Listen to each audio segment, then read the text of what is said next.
Bismillah, get the thing. Take two.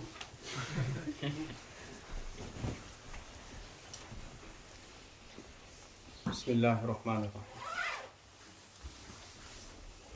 One companion of Prophet sallallahu alaihi wasallam was given glad tidings of Jannah.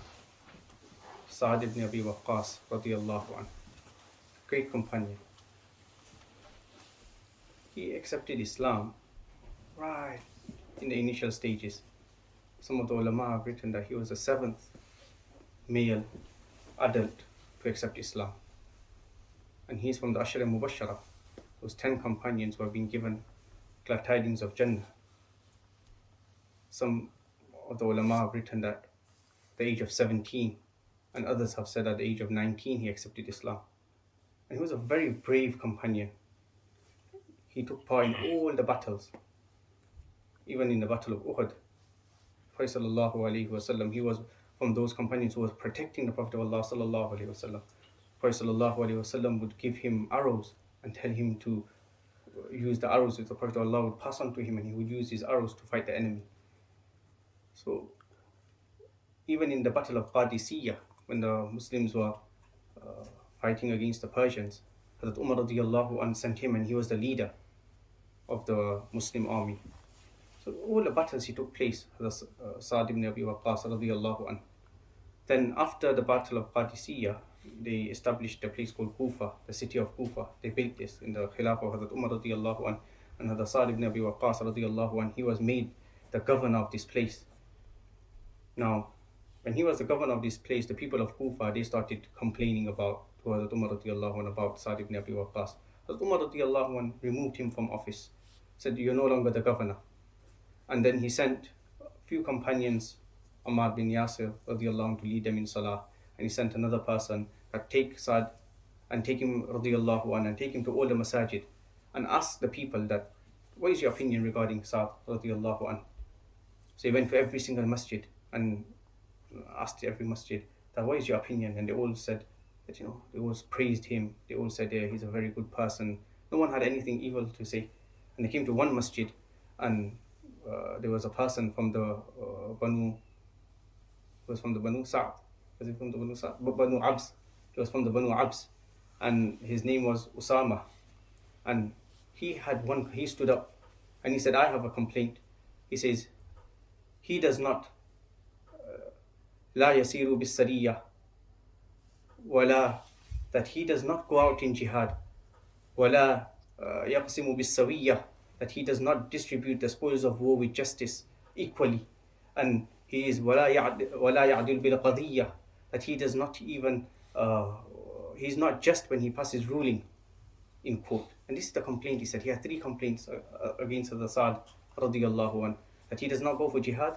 Imagine this, someone who has done jihad and gone out with the Prophet of Allah sallallahu alaihi wasallam in every single battle, always with the Prophet of Allah, in every battle, in Qadisiyah, everywhere. He said he never goes out for battle.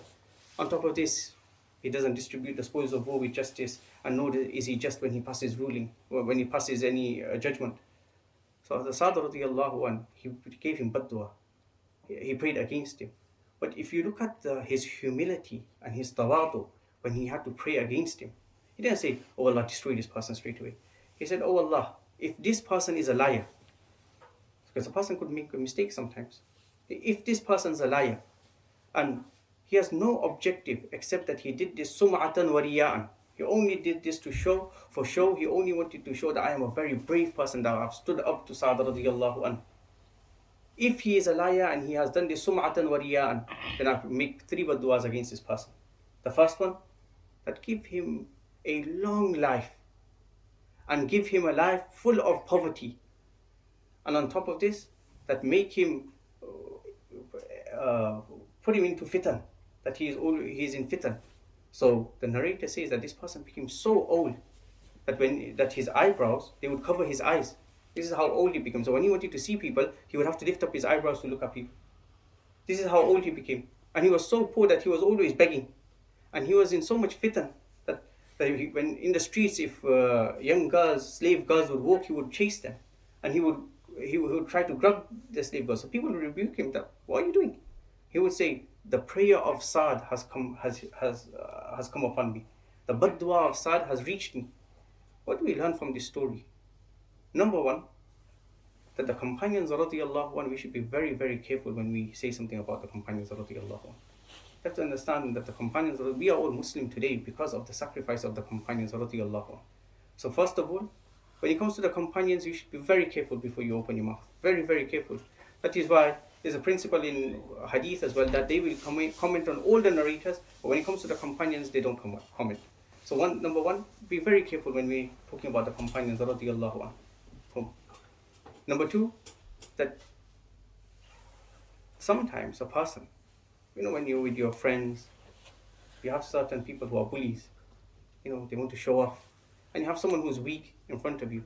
And just sum'atan wa riya'an, just to, so everyone thinks this person, he's very, very cool. A person becomes he teases this person, looks down upon this person, makes fun of this person so that everyone laughs. So everyone thinks, yeah, this person's very good. This person's very cool. So that everyone loves your company. And all you're doing is poking and making fun of people. You become like a bully. And you hurt the hearts of people. Especially those people who are weak. Those people sometimes have an illness. Sometimes people have, they're not as clever.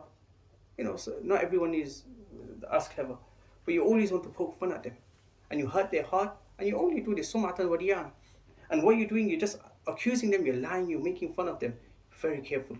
Because if you hurt their heart, and sometimes something might come out of his mouth, sometimes he might say something. That is why the Prophet ﷺ said, save yourself from the bad dua of the oppressed. The oppressed doesn't only mean those people who are who are being showered with bombs and missiles. They are oppressed. But even we do oppression. Even people in England do oppression as well. When they go around people, bullying people, making fun of people, you are also oppressing people. This person is an oppressed person. If he prays against you, then fear his bad dua, fear his prayer against you. So if you are strong, if you are clever, you don't need to show off. Have a bit of humility. Why? Because it is Allah subhanahu wa ta'ala who has given you this aql, this intelligence. It is Allah who has given you this strength. And it is Allah subhanahu wa ta'ala who distributes his ni'mats upon those servants. So it is not, you haven't earned this. So you don't need to make fun of people. So this is what we learn from this story. May Allah subhanahu wa ta'ala. Subhanallah.